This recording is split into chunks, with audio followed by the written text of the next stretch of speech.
Bismillahirrahmanirrahim. Assalamualaikum warahmatullahi wabarakatuh. Alhamdulillahi rabbil alamin, sayyidina wa nabiyyina Muhammadin wa ala alihi wa sahbihi ajma'in, amma ba'd. Wa qala ta'ala fi kitabil karim, bismillahirrahmanirrahim, ittaqullaha haqqa tuqatih wa la tamutunna illa wa antum muslimun. Alhamdulillah, para jamaah salat zuhur yang dirahmati Allah Subhanahu wa taala.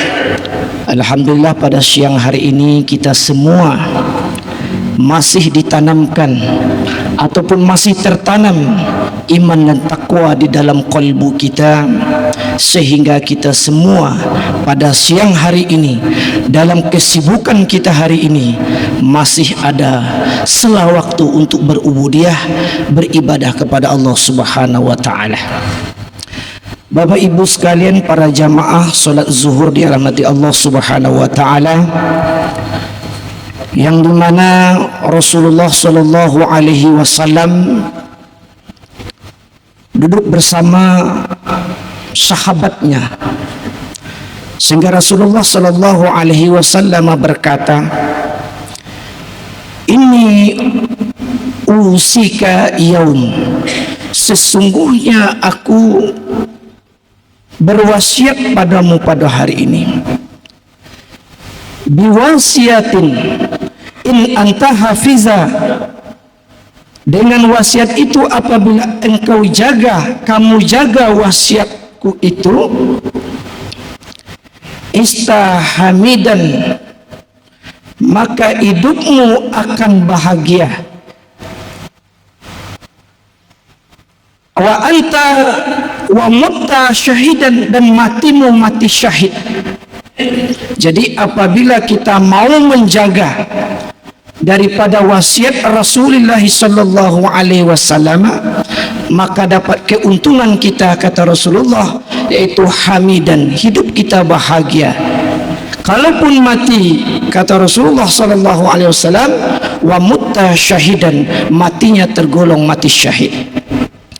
Para jamaah yang dirahmati Allah Subhanahu wa taala, apa itu wasiat yang disampaikan Rasulullah? Wasiat tersebut termaktub di dalam kitab Nasuhul Ibad Al-Imam An-Nawawi, yang mana di sana termaktub alamatu i'radillahi ta'ala an abdi, tanda-tanda daripada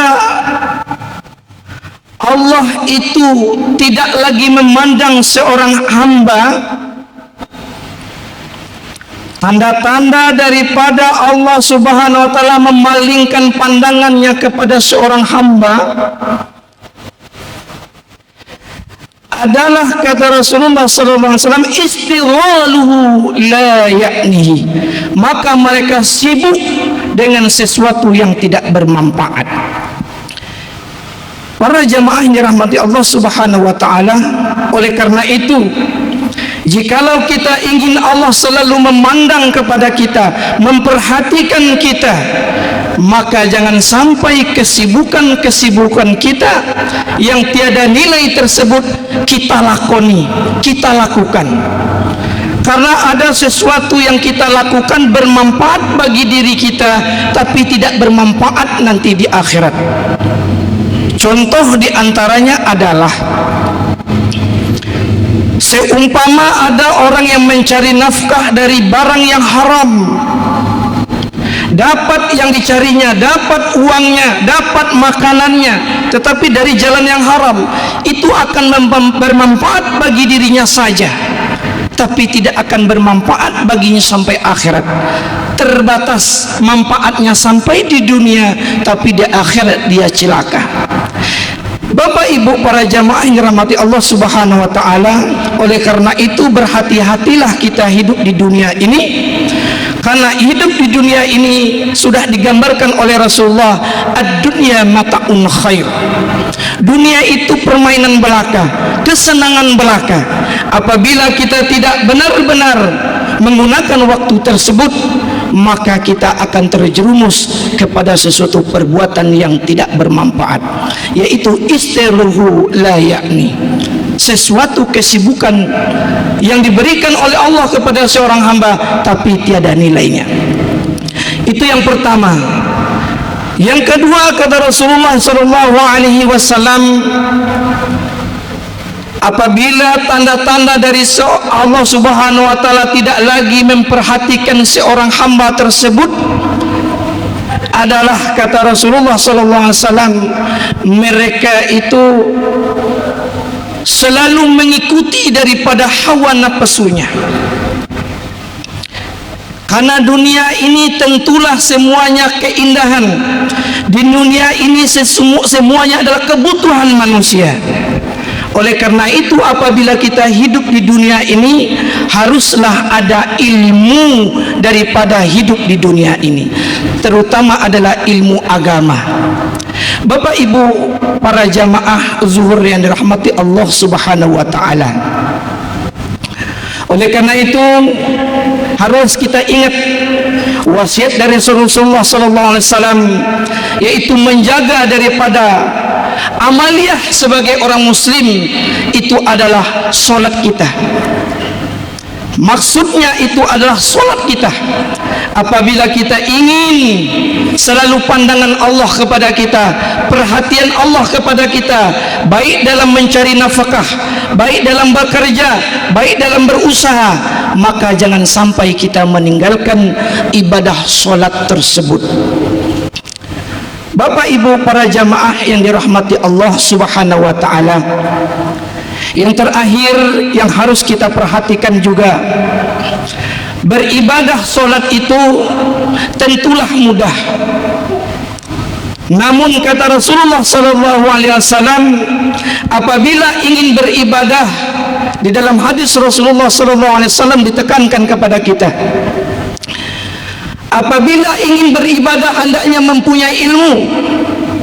Apabila tidak ada ilmunya, maka ibadah itu akan sia-sia. Apa tanda-tanda ilmu ibadah yang tidak berilmu disia-sia? Ibadahnya lancar tetapi tidak bermanfaat bagi dia. Apa itu? Mereka kadangkala bisa melalaikan ibadah tersebut, maka ilmunya tidak ada itu.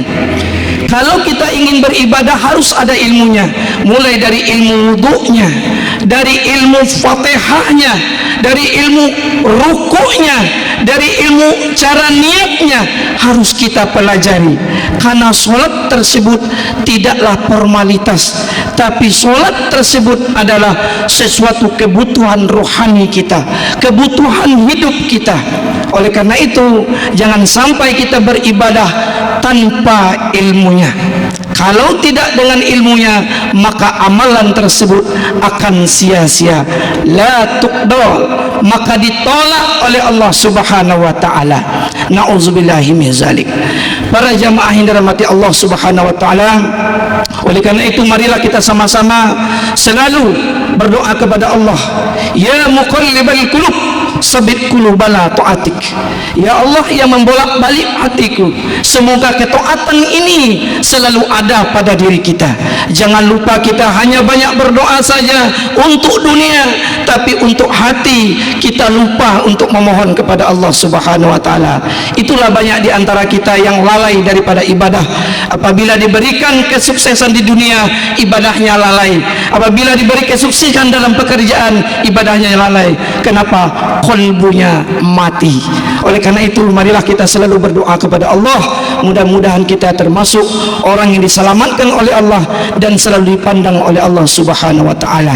Tanda-tanda Allah memandang seorang hamba, selalu ingat bagi seorang hamba untuk beribadah kepada Allah Subhanahu wa taala.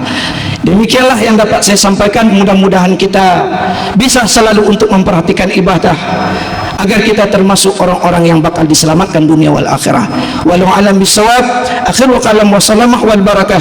Wassalamualaikum warahmatullahi wabarakatuh.